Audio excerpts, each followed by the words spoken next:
आज से पवित्र भाद्र मास परम प्रेममय जुग पुरुषोत्तम आविर्भाव मास यही मासर यही पवित्र दिन रे आज एक विशेष विषय आम मान पाखे रखा जाइछि ता होछि सुकर्म एवं साधना। सुकर्म एवं साधना कथा आलोचना करबा पूर्व टिके आम माने आलोकपात करबा ई कर्म विषय। कर्मटा कौन आपण माने जो माने तथाकथित भाव रे विज्ञान रो छात्र आम माने समस्ते जानती कर्म अकॉर्डिंग टू फिजिक्स होछि is the measure of energy transfer that occurs when an object is moved over a distance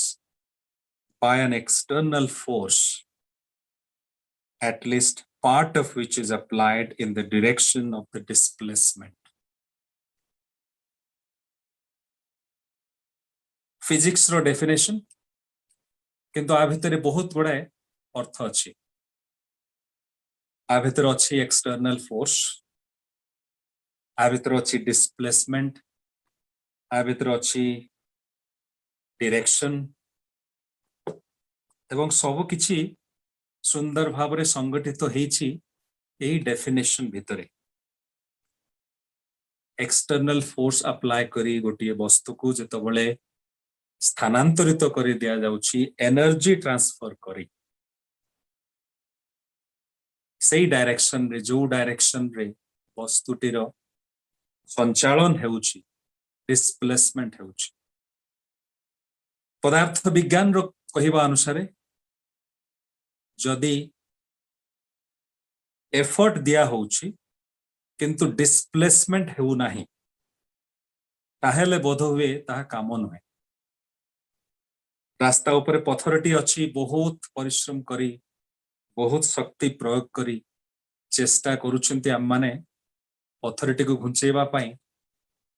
यदि पथरटीर डिस्प्लेसमेंट न हेई पारिला ताहेले विज्ञान कहूछि ताहा काम नहे। ता एफर्ट हेई पारे सेथरे एनर्जी ट्रांसफर हेउ थाई पारे किंतु ताहा वास्तव भाव रे काम नहे जे पर्यंत डिस्प्लेसमेंट न हेछि। गाड़ीटी चलेबा को चेष्टा करूछंती किंतु जे पर्यंत गाड़ीटी स्थानांतरित तो हेइनी से पर्यंत किंतु कोनोसी काम हेई पारला नाही। ए काम को जदि एनालाइज करी देखा जाए ए काम भितरे अछि ए जे डिस्प्लेसमेंट बा मूवमेंट ए मूवमेंटटा केतबळे आगो को हेई पारे केतबळे पछ एवं आमे जे देखंती साइकिल टे पेडल मारिले साइकिल टी चालुछि। स्टीम इंजन रे स्टीम देले बाष्प प्रयोग कले स्टीम इंजन रो गति बढ़ुछि से किछि बाष्प नउछि पुणी छाडुछि पुणी नउछि एई भली भाबरे तार गति त्वरान्वित होउछि। बेलून रे खूब जोरे फुंकिले बेलूनटा फुली उठुछि। श्री श्री ठाकुर कहउछंती एई मूवमेंट बा स्थानांतरण पछरे अछि चालक शक्ति प्रेरण शक्ति मोटिव पावर। श्री श्री ठाकुर कहउछंती कर्म सेतबळे वास्तवायित हेउछि जेतबळे मोटिव पावर प्रेरक शक्ति बा चालक शक्ति जे चलौछि जेतबळे तांकरी द्वारा आकुंचन एवं प्रसारण माध्यम रे साइकिल रे पेडल कला बेल को पेडल आपण मारुचंती पुणी छाडुचंती पुणी किछ मारुचंती पुणी छाडी दउचंती। ए जो संकोचन एवं प्रसारण आकुंचन एवं प्रसारण एवं विराम यारे भितरे त्वरान्वित हेई उठुछि मोटिव पावर चालक शक्ति से ठाकुर कहते विश्व दुनिया रे जहा किछि होउछि ता पछरे रहिछि मोटिव पावर ए प्रेरक शक्ति ए प्रेरक शक्ति ही मनुष्य भितर क्रिया करी कर्म करूछि कर्म विषय ता माने कहिले सुकर्म कौन आज विषय वस्तु होची सुकर्म ए सुकर्मटा पुणी कौन श्री ठाकुर सत्यानुसरण ने तार व्याख्या करी कहउछंती जेउ कर्म मनुष्यर प्रसारण आनिबे ताहा ही सुकर्म आउ जेउथरे मनरे संस्कार जीद इत्यादि आसे सार कथा जोथरे मन संकीर्ण हुए ताहा ही कुकर्म जेउ कर्म मनुष्य पाखरे कहिले मुहरे कालीमा पड़े ताहा करिबा को जाओ नाही ताहा ही होची सुकर्म जहा करिबा भितरे मनुष्य मनरे प्रसारण आनिबे मनुष्य मनरे से प्रेरणा उन्मादना सृष्टि करे मनुष्य मन भितरे से आनंदर सृष्टि करे मनुष्यर सत्ताटाकू प्राणटाकू जहा संवर्धित करे प्रसारित करे ताहा ही होची सुकर्म जोथरे मनटा संकीर्ण ही जाए जोथरे मनटा छोट ही जाए नैरो ही जाए सेटा होची कुकर्म ताहा ही होची कुकर्म जो कथा मनुष्य पाखरे कहिबा को गले मुहरे कालीमा पड़ी जाए अपमान रे हृदय जर्जरित तो ही उठे से भली कर्म हला कुकर्म तो कर्म कथा हमें शुणी कहले आलोचना कले सुकर्म विषय से ठाकुर कौन कहिसंती ताहा भी हम माने आलोचना कले तो वास्तविक भावरे जदि देखा जाए ताहेले सुकर्म होची ताहा जहा सु बा मंगल को आह्वान करे जहा मनुष्यर अस्तित्व को रक्षा करे केवल निजर व्यक्तिगत अस्तित्व नुहे परिवेश जो माने अछंती पारिपार्श्विक रे जो माने अछंती सेमानंकर सत्ता सेमानंकर अस्तित्व जोथिरे संरक्षित हुए एवं जोथिरे संवर्धित हुए वर्धित हुए पोषण पाए सही कर्म होची सुकर्म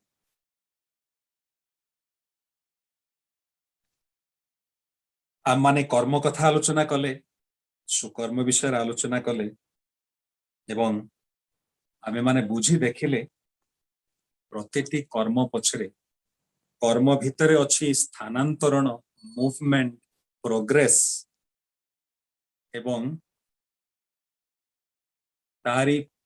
प्रच्छद पटरे अछि एक चालक शक्ति प्रेरक शक्ति ए सुकर्म एवं कुकर्मर कथा जदि हम आलोचना करती पुण्य पोथरे श्री श्री ठाकुरंकर गुटे कथा मोर मन पड़े श्री श्री ठाकुर कहउचंती जेउ सीढ़ी दे ऊपर को उठा जाए सेई सीढ़ी दे मनुष्य तळ को मध्य आसी पारे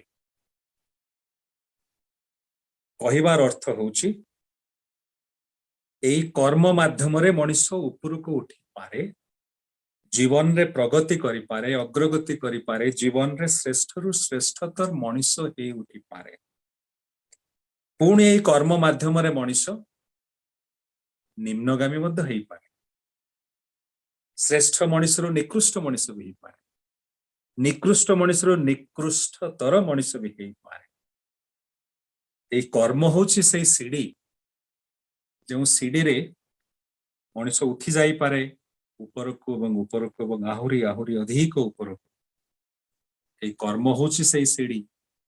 जो थे मनुष्य खसी जाई पारे पिला दिन से लूडो खेलिबार जो कथा मने पड़े सीढ़ी माध्यम रे उठी जाए पुणी खसी आसे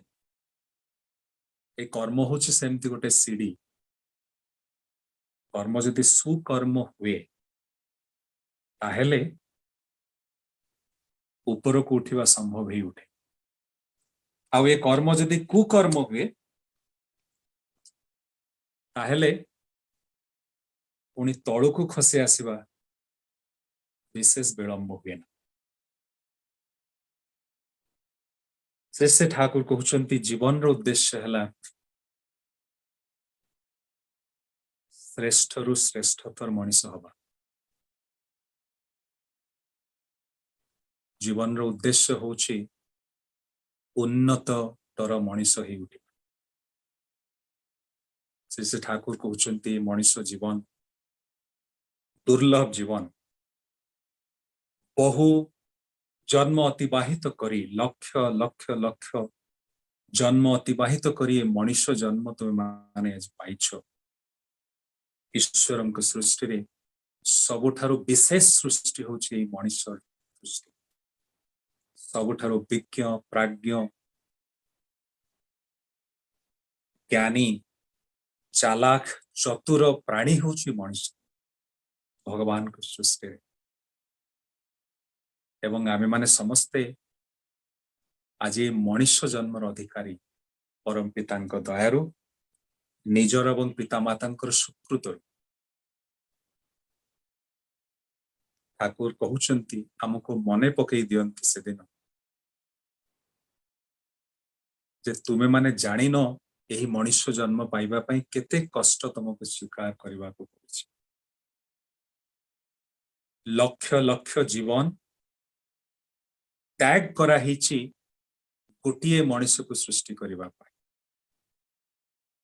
केते थरो तुमे जे निराश हेइछ ए मनीष जन्म पाइबार प्रचेष्टा रे तार धारणा मध्य तुमर नाही केते थरो जे विफल काम हेइछ तुमर से कथा मने नाही जदि मने थांता ताहले दुर्लभ मनीष जन्मटा को जहा विरल जहा नियारा सेई जन्मटा को तुमे माने एई भली भाबरे नष्ट कर दियंता ना गोटिए मंदिर भितरे देवा देवता बा देवी अछंती तांको दर्शन करिबा पई गोटिए छोटिया बाट हजार हजार मनीष बाहरे अपेक्षा करिसंती से जे की कष्ट से मंदिर भितरे प्रवेश करिबा पई मंदिर रे देवतांको दर्शन करिबा पई अनेक सुकृत अनेक जन्मर सेई सुसंस्कार साधनार फल रे तुम माने सक्षम हेइछ मनुष्य जन्म पाइबा पई बहुत कष्ट स्वीकार करी एई मनुष्य जन्म रु कोन आहुरी आगो को तुम माने आगे जीवनी मने पकई दियंती ठाकुर ठाकुर से दिन शरतचंद्र हालदार संगे कथा हला बेले कहउचंती शरदा ए गाई मनीष ए गोरु मनीष ए कुकुर मनीष एमाने समस्ते किंतु मनीष पूर्व जन्म रे पूर्ववर्ती जन्म रे माने मनीष थिले प्रवृत्तिर कबल कबलित हेई शरदा आज एमती हेई जाइछंती आपनक भितर जेमती आरमान अछि आशा अछि भरोसा अछि सेमानक भितर भी ठीक सेमते आशा भरोसा अछि तांको भितर भी सेमते एस्पिरेशन अछि तांको केबेले हेळा करिवे तांकर कष्ट लाभ करिबा लाघव करिबा पई जेते दूर संभव चेष्टा करिवे प्रवृत्तिर ताड़ना रे प्रवृत्ति द्वारा कबलित ही आज सेमानकर अवस्था ठाकुर ठीक मने पखई दियंते आममानकर जीवन रो यात्रा रे ए विवर्तन धारा रे ए अमर यात्रा पथ रे जदि विवर्तन धारा रे आगो को आगे जीवा को हुए ए मनीष जीवन टाको आममान को बजाय रखिबा को पड़े सीढ़ी रे तळ को ओल्हेला बळी यदि मनीष जन्म रु निकृष्ट जन्म को आम माने ओल्हेई जानते आम मानकर कुकर्म द्वारा ताहेले श्री श्री ठाकुर कहउछंती विवर्तन किंतु अटकी जाए ए विवर्तन धारा रे जो आगेबाटा संभव हुए आम माने आगे आसी मनुष्य जन्म रे पहुंची चंती मनुष्य जन्म जदि पुनर्बार निम्नगामी ही जानती विवर्तन रो धाराटा ए जे एते जन्म धरी विवर्तन रे पथरे आम माने आगे जाइथिले आगे बाटा अटकी जाए पुणी पछकु फेरी आसंती हम ठाकुर मने पकड़ी दउछंती गोटे श्रेणी रु आ गोटे श्रेणी को आम विद्यालय रे उठू गोटे क्लास रु आ गोटे क्लास को परीक्षा रे पास करे परीक्षा रे फेल हेले प्रमोशन अटकी जाए पुणी फेल हेले पुणी अटकी जाए पुणी जोरे पढ़ा पढ़ी करी पुणी भल भाव रे प्रस्तुत हे परीक्षा देले पुणी आगे बसम से ठाकुर कहउछन तुम माने जे सत्संग को आसो ए जे सत्संग रे तुम योगदान करो ए होछ तुमर विद्यालय रो शिक्षा ए सत्संग अटेंड करी पुणी तुम जतबेले चली जाओ निजर संसार भीतर को सेठी जहा किछु करो ता होछ तुम मान का लैबोरेटरी परीक्षागार एग्जामिनेशन हॉल एठी शिख सेठी परीक्षा दियो एठी से चालकंक ठारो से सद्गुरुंक ठारो से जीवन रो शिक्षक से लाइफ टीचर का ठारो शिक्षा प्राप्त करी संसार भीतर को जाओ परीक्षा दवा पाई स्त्री पुत्र संसार भीतर कर्म क्षेत्र रे ऑफिस रे व्यवसाय रे राजनीति रे जहा किछि एटी शिखंती तार प्रयोग होछि सेठारे प्रयोग रे जदि त्रुटि रहे ताने परीक्षा रे फेल जदि होंती पुणी फेरी आसीबा को पड़े शिक्षक पाख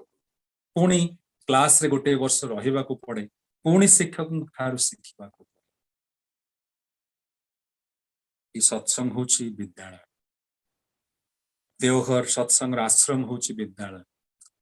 समय पाइले छुट्टी जानती से आचार्य देव पाख तांकर संग लाभ करी तांको ठारू से अमृत पान करी तांको ठारू से दुर्लभ शिक्षा लाभ करी इष्ट परिवार को ठारू से शिक्षा लाभ करी जहा होछि जीवन विद्यालय रो शिक्षा ताकू नहीं फेरी आसंती पुणी निजर संसार जीवन सेति पई होतो से ठाकुर कहले मोते जंगल रो संसारी सन्यासी दरकार नहीं मु चाहे संसार रो सन्यासी संसारी सन्यासी सन्यासी टी जो संसार भीतर रही सन्यासीर जीवन यापन करी पारे ताई होछि श्री श्री ठाकुरंक भाषा रे साधना तुम्हें गुरुंक सह चित्त संलग्न करी गुरुंकर निर्देश यथा संभव पालन करिवार जो प्रचेष्टा एवं ताहाको वास्तव भावे निज चरित्र रे चरित्रायित करिवार जो चेष्टा एही चेष्टा ही होछि साधना एही चेष्टा ही होछि विद्यालय से शिक्षा लाभ गुरुंक ठारो करी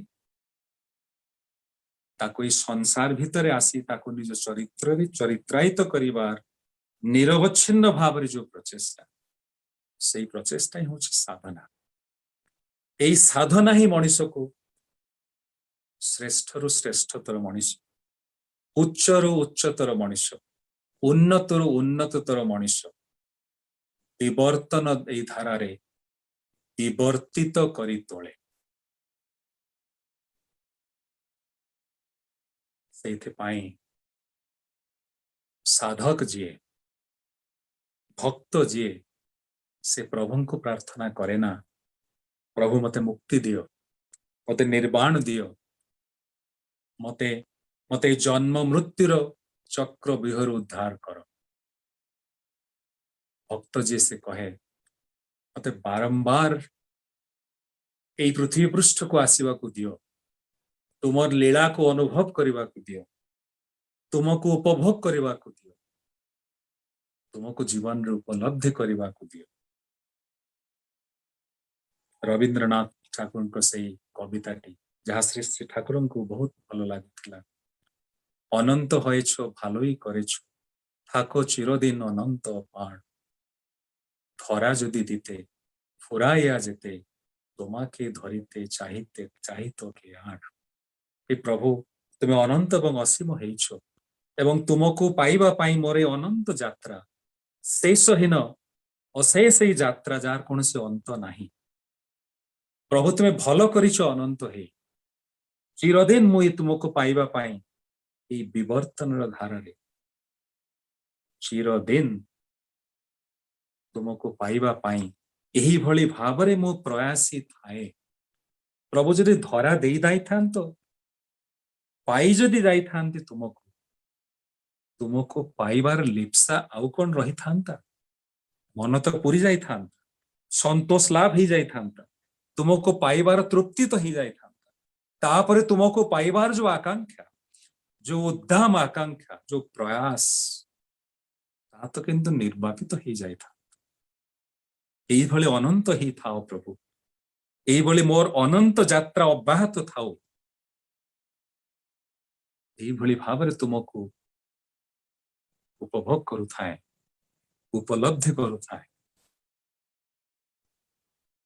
ଏହା ହେଉଛି ଭକ୍ତର ଲକ୍ଷଣ। ଯୋଉ ଭକ୍ତ କହେ ନା ମତେ ମୁକ୍ତି ଦିଅ, ମତେ ଉଦ୍ଧାର କର, ମତେ ଭବସାଗରରୁ ବାହାର କରାଅ, ମତେ ନିର୍ବାଣ ଦିଅ। କେତେ ଗଭୀର এই କଥା, କେତେ ଗୂଢ଼ କଥା ଆରି ଭିତରେ ଅଛି। এই ହେଉଛି ସୁକର୍ମ ଏବଂ ସାଧନାର କଥା। ଶ୍ରୀ ଶ୍ରୀ ଠାକୁର ଜୋର ଦେଇଛନ୍ତି এই କର୍ମ ଉପରେ। ଶ୍ରୀ ଶ୍ରୀ ଠାକୁର କହନ୍ତି ବିବର୍ତ୍ତନ ସମ୍ଭବ এই କର୍ମ ଦ୍ୱାରା। ଯଦି କର୍ମକୁ ଆମମାନେ ଆଉ ଟିକେ ଆନାଲିସିସ୍ କରି ଦେଖନ୍ତି, କର୍ମ ସମ୍ଭବ ହୁଏ ସେତେବେଳେ ଯେତେବେଳେ ମଣିଷ ଭିତରେ ସେ କର୍ମ ପ୍ରବଣତା ଜାଗି ଉଠେ। କର୍ମ ସମ୍ଭବ ହୁଏ ସେତେବେଳେ ଯେତେବେଳେ ମଣିଷ ଭିତରେ ସେ ଇଚ୍ଛା ଶକ୍ତି ଜାଗି ଉଠେ। କର୍ମ ସଫଳ ହୁଏ ସେତେବେଳେ ମଣିଷ ଯେତେବେଳେ ଶରୀର ଏବଂ ମନ ସେଇଭଳି ଭାବରେ ତାର ଉଦ୍ଦାମ ଉଦ୍ଦୀପ୍ତ ଏବଂ ସକ୍ଷମ ହେଇ ଉଠେ। ବେଳେ ବେଳେ ମନ ଚାହେଁ କରିବାକୁ, ଶରୀର କିନ୍ତୁ ସାଥ ଦିଏ ନା, ଶରୀର ହିତ ଦୁର୍ବଳ ହେଇଯାଇଛି। ବେଳେ ବେଳେ ଶରୀର କିନ୍ତୁ ଖୁବ ତାକତୱାର, ଖୁବ ଶକ୍ତି ଏବଂ କ୍ଷମତା ଶରୀର ଭିତରେ ଭରପୁର ହେଇ ଅଛି, କିନ୍ତୁ ସେ କର୍ମ ପ୍ରବଣତା ହୁଏତ ନାହିଁ, ସେ ଇଚ୍ଛା ଶକ୍ତି ହୁଏତ ନାହିଁ।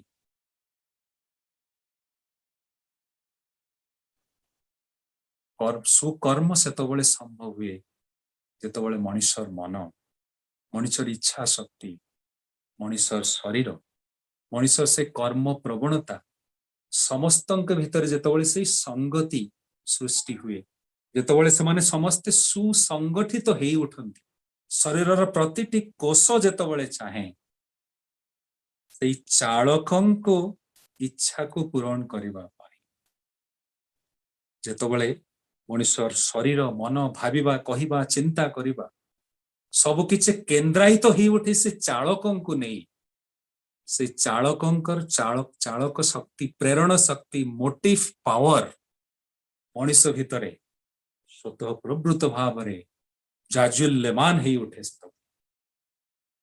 କ୍ରିୟାଶୀଳ ହେଇ ଉଠେ। ସେଥିପାଇଁ ଶ୍ରୀ ଶ୍ରୀ ଠାକୁର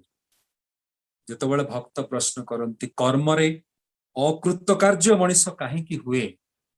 ଶ୍ରୀ ଠାକୁର କହୁଛନ୍ତି ଭକ୍ତଙ୍କୁ ଯେତେବେଳେ ଅର୍ଜଟା ଆକ୍ଟିଭ ନ ରହେ, ଅର୍ଜଟା ଯେତେବେଳେ ୱିକ୍ ହେଇଯାଏ, ଦୁର୍ବଳ ହେଇଯାଏ, ସେତେବେଳେ କର୍ମରେ ଅକୃତକାର୍ଯ୍ୟତା ଆସିଯାଏ। ଏଇ ଅର୍ଜ, ଏଇ ଆକୁତି ପରମ ପିତାଙ୍କୁ, ଏଇ ଚାଳକଙ୍କୁ ଯେତେବେଳେ ଫୁଲଫିଲ କରିବାକୁ ମନଟା ଛଟପଟ କରି ଉଠେ, ବ୍ୟାକୁଳ ହେଇ ଉଠେ, ମନ, ଶରୀର, ଆତ୍ମା ସବୁ କିଛି ଯେତେବେଳେ ତାଙ୍କରି ଠାରେ କେନ୍ଦ୍ରାୟିତ ହେଇ ଉଠେ, ଶରୀରର ପ୍ରତିଟି ଅଙ୍ଗ ପ୍ରତ୍ୟଙ୍ଗ, ଶରୀରର ପ୍ରତିଟି କୋଷ ଯେତେବେଳେ ତାଙ୍କୁ ଖୁସି କରିବା ପାଇଁ ପାଗଳ ହେଇ ଉଠେ, ସେତେବେଳେ ଅକୃତଜ୍ଞତା ଅକୃତ କାର୍ଯ୍ୟତା ଆସିବ କେଉଁଠାରୁ? ଠାକୁର କହୁଛନ୍ତି অত কথা দিয়ে লা কাম কি, কোনটা আমি করব ঠিক করে নিয়ে এগিয়ে যাব। এত এত ভাবতে গেলে to do are not to do এসে যায়। এতে কথা ভাবিবারে কোন ଅଛି, এতে কথা চিন্তা করিবারে কোন ଅଛି? পরম পিতাଙ୍କୁ তৃপ্তি করিবি, ତାଙ୍କୁ ତୃପ୍ତ କରିବି, এই ଚିନ୍ତା ନେଇ ଯେତେବେଳେ ମଣିଷ ଆଗେଇ ଯାଏ ସେତେବେଳେ କୃତକାର୍ଯ୍ୟ ହୁଏ। ଯେତେବେଳେ ଆଗେଇ ଯାଇ ପାରେ ନା, ଯେତେବେଳେ ଭାବନା ଚିନ୍ତନା ଆସିଯାଏ ସେତେବେଳେ ସେ ଠାକୁର କହୁଛନ୍ତି to do or not to do ଆସିଯାଏ, ସେତେବେଳେ କାମରେ ସଫଳ ହବା ହୁଏତ ସମ୍ଭବ ନୁହେଁ। ସେଥିପାଇଁ ଦରକାର ସେ ଚାଳକଙ୍କ ପ୍ରତି ଗଭୀର ପ୍ରେମ ଏବଂ ଆକୁତି, ଯାହା ଯେଉଁ ଆକୁତି ମଣିଷ ଭିତରେ କ୍ରିୟାଶୀଳ ହୋଇ କର୍ମ ପ୍ରବଣତା ସୃଷ୍ଟି କରେ, ଇଚ୍ଛା ଶକ୍ତିର ଜାଗରଣ କରେ, ଶରୀରରେ ଆଣିଦିଏ ଉଦ୍ଦାମ କ୍ଷମତା, ସେତେବେଳେ ମଣିଷ କର୍ମକ୍ଷେତ୍ରରେ ଆଗେଇ ଯାଏ। ଏବଂ এই କର୍ମକ୍ଷେତ୍ରରେ ଆଗେଇ ଯିବା ଭିତରେ ତାର ଜୀବନରେ ଅଗ୍ରଗତି ଏବଂ ପ୍ରଗତି ସମ୍ଭବ ହୁଏ। ସେ ଠାକୁର କହୁଛନ୍ତି ଏହି କର୍ମ ହିଁ ମଣିଷର ଜୀବନର ଆଧାର। ଶ୍ରୀ ଶ୍ରୀ ଠାକୁର ଅନୁକୂଳ ଚନ୍ଦ୍ରଙ୍କର ତାଙ୍କର ଭାବାଦର୍ଶର ସମସ୍ତ କିଛି এই ପ୍ରାକ୍ଟିକାଲ ଆକ୍ଟିଭିଟି ବା କର୍ମ ଉପରେ ହିଁ ପର୍ଯ୍ୟବେସିତ। ଶ୍ରୀ ଶ୍ରୀ ଠାକୁର କହିଛନ୍ତି ମୁଁ ତୁମ ପାଖରେ ଏଭଳି କୌଣସି ଗୋଟିଏ କଥା ମଧ୍ୟ କହୁନାହିଁ ଯାହା ମୁଁ ନିଜେ କରି ନିଜେ ଅନୁଭୂତି ଦ୍ୱାରା ହାସଲ କରି ନାହିଁ। এই কর্মটা ହିଁ ହେଉଛି ବାସ୍ତବ କଥା। ଏବଂ ଠାକୁର କହୁଛନ୍ତି କର୍ମ କରିବା ଭିତରେ ବାଧା ବିପତ୍ତି ବହୁତ କିଛି ଆସିପାରେ ଏବଂ এই ବାଧା ବିପତ୍ତିକୁ ଦେଖି ତୁମେମାନେ ଯଦି ହାର ମାନିଯାଅ, ଯଦି ପଛେଇ ଯାଅ, ତାହେଲେ କିନ୍ତୁ ଆଗେଇବା ସମ୍ଭବ। ଠାକୁର କହୁଛନ୍ତି ବାଧା ବିପତ୍ତିକୁ ଅତିକ୍ରମ କରିବା ଭିତରେ ହିଁ ମଣିଷ ଭିତରେ ଶକ୍ତିର ସଞ୍ଚାର ହୁଏ, ତାର ବୁଦ୍ଧିର ବିକାଶ ହୁଏ। ଠାକୁର କହୁଛନ୍ତି ଜନ୍ମ ଠାରୁ ପ୍ରତି ମୁହୂର୍ତ୍ତରେ ମଣିଷ ପାଏ ଏହି ପରିବେଶ ଠାରୁ ସଂଘାତ, ପରିବେଶ ଠାରୁ ଇମ୍ପଲ୍ସ ମଣିଷ ପ୍ରତି ମୁହୂର୍ତ୍ତରେ ପାଏ ଏବଂ ଏହି ପରିବେଶର ସଂଘାତ ସହ ମୁକାବିଲା କରି ମଣିଷ ଯେତେବେଳେ এই ସଂଘାତ, এই ବିପରୀତ ଆଘାତକୁ ଯେତେବେଳେ ମଣିଷ ଅତିକ୍ରମ କରି ଆଗେଇ ଯାଏ ଏବଂ এই ଅନୁକୂଳ ଇମ୍ପଲ୍ସ, ଯାହା ପଜିଟିଭ ଇମ୍ପଲ୍ସ ମଣିଷ ପରିବେଶରୁ ପାଏ, ତାକୁ ଯେତେବେଳେ ମଣିଷ ଆହରଣ କରେ ଏବଂ ପ୍ରତିକୂଳ ସଂଘାତକୁ ଯେତେବେଳେ ମଣିଷ ଅତିକ୍ରମ କରି ଆଗେଇ ଯାଏ ସେତେବେଳେ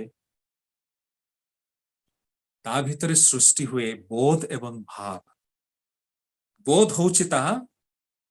ଯାହା ମଣିଷର କନସେପ୍ଟ ବା ଅଣ୍ଡରଷ୍ଟାଣ୍ଡିଂ କୁ କ୍ଲିୟର କରି ମଣିଷ ପାଖରେ ବିଭିନ୍ନ ଆଇଡିଆଜ ଏବଂ ଥଟ୍ସ ବା କନସେପ୍ଟ କୁ ମଣିଷର ହୃଦୟଙ୍ଗମ କରି ଦେଇପାରେ, ତାହା ହେଲା ବୋଧ। ଭାବ ହେଉଛି ଥଟ୍ସ ଆଣ୍ଡ ଆଇଡିଆଜ। ସେ ଠାକୁର କହୁଛନ୍ତି କର୍ମ କରିବା ଭିତରେ ମଣିଷ ମସ୍ତିଷ୍କରେ ଭାବ ଏବଂ ବିଭିନ୍ନ ଭାବର ଆଇଡିଆଜ ଏବଂ ଥଟ୍ସ ରେକର୍ଡେଡ ହେଇ ରୁହେ, ଯାହା ଆଜନ୍ମ ମଣିଷର ଜନ୍ମ ଠାରୁ ମୃତ୍ୟୁ ପର୍ଯ୍ୟନ୍ତ ଏହି ବ୍ୟବସ୍ଥା ନିରନ୍ତର ଲାଗି ରହିଥାଏ। ମଣିଷର କର୍ମ ହିଁ ନିର୍ଦ୍ଧାରଣ କରେ ତାର ବୋଧ ଏବଂ ଭାବ କିପରି ହେଇ ଉଠେ ଏବଂ ମଣିଷ ଯେତେବେଳେ ମୃତ୍ୟୁ ମୁଖରେ ପଡେ ସେତେବେଳେ ଏହି ସମସ୍ତ ଭାବ ଗୁଡ଼ିକ ମଣିଷ ଠାରୁ ବିଚ୍ଛିନ୍ନ ହେଇଯାଏ। ତା ପାଖରେ ରହେ ସେ ଗୋଟିଏ ଭାବ ଯାହା ହେଉଛି ସବୁଠାରୁ ଡିପେଷ୍ଟ, ସବୁଠାରୁ ଗଭୀରତମ। ସେଇ ଭାବ ନେଇ ସେ ଇଥର ସମୁଦ୍ରରେ କୁଦି ପଡେ, ଡେଇଁ ପଡେ ଏବଂ ସେଇ ଭାବ ନେଇ ଯେଉଁ ଦମ୍ପତି ମିଳିତ ହୁଅନ୍ତି ତାଙ୍କରି ଗର୍ଭରେ ପୁନର୍ବାର ତାର ଜନ୍ମ ହବାର ସୁଯୋଗ ମିଳେ। এই যে বিবর্তনର କଥା ଆମେ ଟିକେ ଆଗରୁ ଆଲୋଚନା କରୁଥିଲେ, এই ବିବର୍ତ୍ତନ ପଥରେ ଆଗେଇ ଯିବାର ଯୋଉ କ୍ଲୁ ତାହା ଏଇ କଥାରୁ ହିଁ ଆମମାନେ ପାଇଥାନ୍ତି। ଏଇ କଥାରୁ ଏଥିପାଇଁ ପାଇଥାନ୍ତି ଜୀବନ ସାରା ଯେଉଁ କର୍ମ ନେଇ ମୁଁ ରହେ ସେଇ ଭାବ ମୋ ଭିତରେ ସୃଷ୍ଟି ହୁଏ ଏବଂ ଯେଉଁ ଭାବ ମୋ ଭିତରେ ସବୁଠାରୁ ଗଭୀରତମ ସାର କଥା ଯେଉଁ ଭାବ ନେଇ ସାରା ଜୀବନ ମୁଁ ମଜ୍ଜି ରହେ ଟଙ୍କା ପଇସା ସେଇ ଭାବ ନେଇ ଯଦି ମଜ୍ଜି ରହେ ସେଇ ଭାବ ତାହା ହିଁ ମୋର ହୁଏ ଡିପେଷ୍ଟ ଗଭୀରତମ ଭାବ ହେଇ ଉଠେ ମୃତ୍ୟୁ ସମୟରେ ଏବଂ ସେଇଭଳି ଜନ୍ମ ପରବର୍ତ୍ତୀ ଜୀବନ ଯଦି ଦୟା କ୍ଷମା ସମାଜ ସେବା ଏଇ ସବୁ ଭାବ ନେଇ ମୁଁ ରହେ ସେଇ ଭାବ ନେଇ ମୁଁ ଆଗକୁ ଯାଏ ଯଦି ଜୀବନ୍ତ ଆଦର୍ଶଙ୍କ ପ୍ରତି ଚାଳକଙ୍କ ପ୍ରତି ସମର୍ପଣର ଭାବ ତାଙ୍କୁ ତୃପ୍ତି ଦେବାର ଯେଉଁ ଭାବ ତାଙ୍କର ତୃପ୍ତି ଏବଂ ଆନନ୍ଦ ହିଁ ଯଦି ମୋର ଏକମାତ୍ର ଭାବ ହୁଏ ତାହେଲେ ସେଇ ଭାବ ନେଇ ପରବର୍ତ୍ତୀ ଜୀବନରେ ମଧ୍ୟ ଆଗେଇ ଯାଏ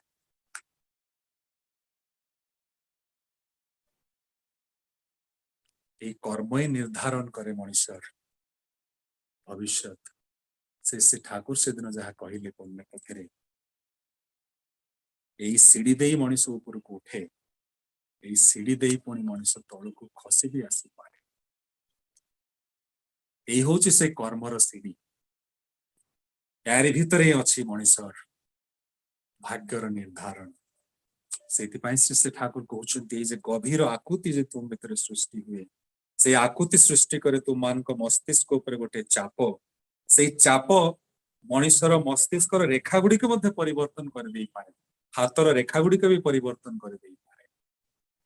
ଏବଂ ତାରି ଦ୍ୱାରା ସମ୍ଭବ ହେଇପାରେ ଠାକୁର ଯାହା କହିଲେ ମଣିଷ ନିଜର ଭାଗ୍ୟ ନିଜେ ତିଆରି କରିଦେଇପାରେ এই হচ্ছে সুকর্ম এবং সাধনার কথা অনন্ত এই কথা অসীম এই কথা কহি শেষ করা যায় না এই কথা শ্রী ঠাকুর যাহা কহନ୍ତି মଣିষর প্রাণ অন্তর বুঝি পারে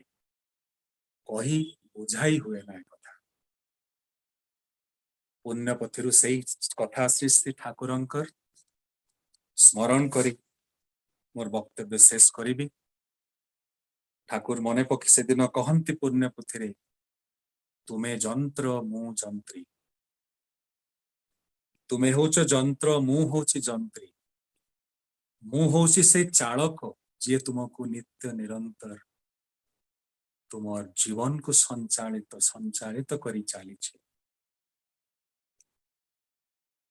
କଲମ ଯଦି କହେ ମୁଁ ଲେଖେ ତାହେଲେ କିନ୍ତୁ ଗଡବଡ ହେଇଯିବାର ଭୟ ଥାଏ କଲମ ତ ଲେଖେ ନା ଲେଖକ ଯିଏ ସେ ଲେଖେ କଲମ ଦ୍ୱାରା ମଣିଷ ଯଦି କହେ ମୁଁ ହିଁ ସବୁ କିଛି କରୁଛି ତାହେଲେ ସେଇ ମଣିଷ ଭିତରେ ଅହଙ୍କାର ପ୍ରବେଶ କରି ମଣିଷ ଜୀବନକୁ ଧ୍ୱସ୍ତ ବିଧ୍ୱସ୍ତ କରିଦେଇପାରେ ଆମମାନଙ୍କ ପ୍ରୟୋଜନ ସେଇ ଯନ୍ତ୍ରୀଙ୍କ ହାତରେ ନିଜକୁ ଯନ୍ତ୍ରବତ୍ ସମର୍ପଣ କରିଦେବା ସେ ହିଁ ଜାଣନ୍ତି ମୋର ବୈଶିଷ୍ଟ୍ୟ କଣ ସେ ହିଁ ଜାଣନ୍ତି ମୋର ବିଶେଷତା କଣ ସେ ହିଁ ଜାଣନ୍ତି ମୋ ଭିତରେ ସେଇ ସ୍ୱତନ୍ତ୍ର ଦକ୍ଷତା ବା କ୍ଷମତା କଣ ଅଛି